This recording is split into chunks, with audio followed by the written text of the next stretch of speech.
Okay, hi you guys. My name is Jennifer Contreras, and today our topic is the SATs. Our proposition is that colleges should abolish the use of the SAT test as the focus during admission. Okay, so I'm sure many of you guys know what the SAT because you guys all took it to get here. But just for a little refresher, the SAT is a standardized test for college admissions in the United States. The test is scored on a range from 600 to 2400, combining test results from 3 800-point sections. The sections are mathematics, critical reading, and writing. Okay, so some of the disparities with using the SAT during the admissions process are, first and foremost, colleges look at the SAT score as the large determining factor in whether or not a student gains admission. Secondly, the test is too expensive. Thirdly, so much pressure is put on this one exam that people overthink it. Additionally, the exam has been proven to not be an adequate representation of test takers' intelligence because studies have shown that this test has been tailored towards white students. No offense, anyone. Furthermore, the exam is too long. And finally, the SAT is a complete opposite of tests that students are used to taking in high school. Okay, so going back to my first point, that the SAT score is a large determining factor in whether a student gets in or not. According to Perez, the author of Different Tests, Same Flaws, high school grades and class rank have consistently shown to be a better predictor of college success rather than the SAT. And now, back to my other point, that the SAT is too expensive. Yes, my opponent may argue that low-income students could apply for a fee waiver by the federal government.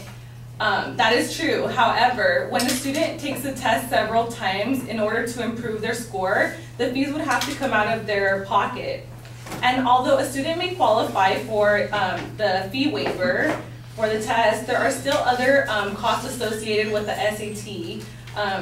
Because, for example, the SAT, if you get a fee waiver, the SAT only covers, it only covers 4 schools that you can send your score to, and most people apply to more than 4 colleges when applying to college, so therefore that money would have to come out of your pocket.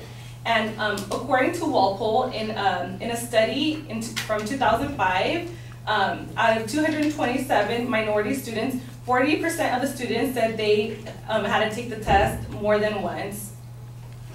Okay, and so now continuing with so much pressure is put on this one exam that people overthink it. Knowing that this test is going to be a huge determinant factor whether they get accepted to a college or not adds a lot of pressure. And so furthermore, de-emphasizing the test would help ease the anxiety surrounding the current college admissions process, which would in turn benefit all students because they would be able to focus on other stuff. And so now continuing to that, the exam has been proven to not be an adequate representation of a test taker's intelligence.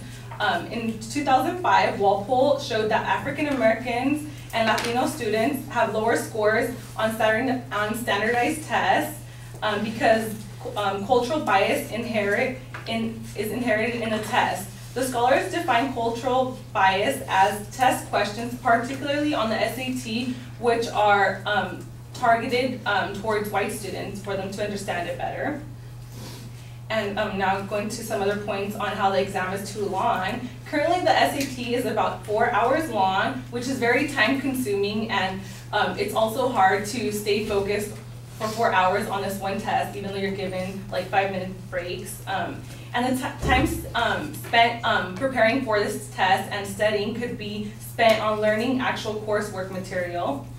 And finally, okay, so the SAT is used to compete, like it's used the SAT is the complete opposite of other tests that high school students are used to taking.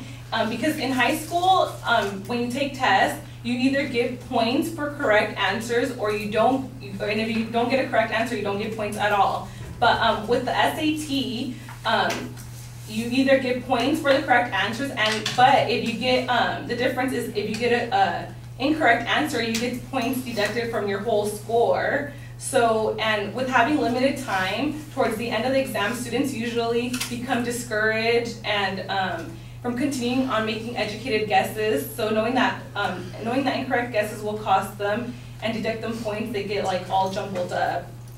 So our new proposal is that colleges should abolish the use of the SAT in college admissions, because with the SAT out of the equation, the admissions process would be more beneficial to all applicants. And with the SAT being abolished, students would have to bear the expense of having, would not have to bear the expense of having to pay for the exam, in some cases once, and like I said earlier, in other cases more than once. And also, not having to take the SAT eliminates the pressure for applicants that the test would have caused. My opponent may argue that with the SAT, if the SAT was to be abolished, admissions would have less of a number to compare applicants. However, college admissions would still have a variety of other factors to look at. For example, GPA, grades, rigor of curriculum, extracurricular activities, volunteer work, letters of recommendation, and personal statements.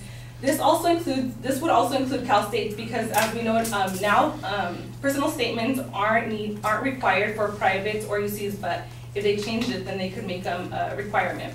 So the fact that this exam is too long, very expensive, and has a lot of pressure associated with it is not an adequate representation of a student's intelligence, and is the complete opposite of tests that students are used to taking in high school, are the reasons why the SAT should be abolished as a determining factor to gain admission into a school.